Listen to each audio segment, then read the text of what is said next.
My name is Charlie, and on this channel I explore the basic principles of cooking so that we can all become better home cooks. So let's make some dinner rolls. So for these sourdough dinner rolls, we're going to start by preparing our levain, which in this case will consist of 55 grams each of mature starter, flour, and water. I'm using my usual mix of half whole wheat and half all-purpose flour here, but you can really use anything you like. Now, the way I prepare this here, it's going to take about 5 to 7 hours at room temperature to double in size, at which point it'll be ready to use. The nice thing about this recipe is that if you get it started in the morning, you can have it done by dinner time, so I'll also leave a recommended time schedule in the full post on my website, which will be linked below.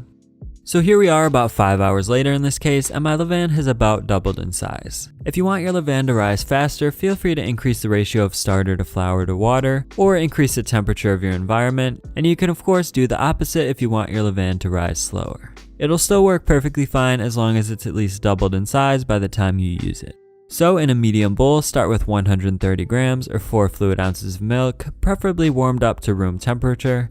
Then add your entire levain, which should be about 150 grams. If you do the math, you'll notice that the actual weight of the levain added up to 165 grams, but since a lot of it will get stuck to the sides and bottom of the jar, only about 150 grams will actually end up in the bowl.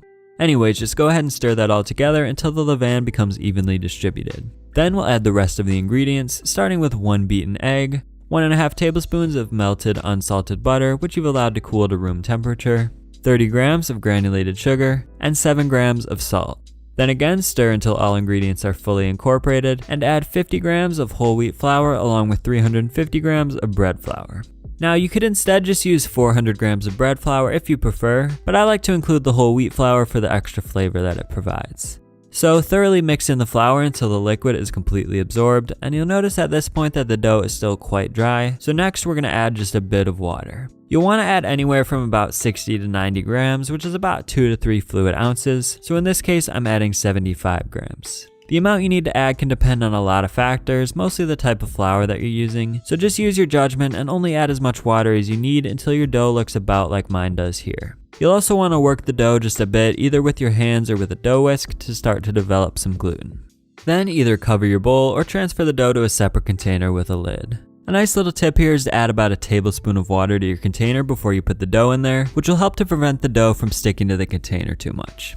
Then transfer your container to a warm environment, either in your oven with the light on, or in a proofing box if you have one, set to around 82 degrees Fahrenheit, which is about 28 degrees Celsius. You could also just keep it at room temperature if that's your only option, but it might just take a bit longer to rise in that case.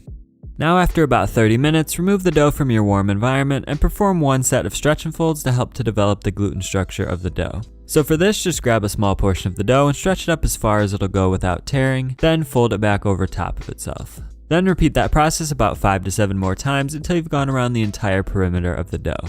At that point, flip the dough over and place the lid back onto your container, then return it to your warm environment for another 60 minutes. After that time, we're going to perform another set of folds. This time though, we'll be performing coil folds in order to preserve the airiness that's developed in the dough.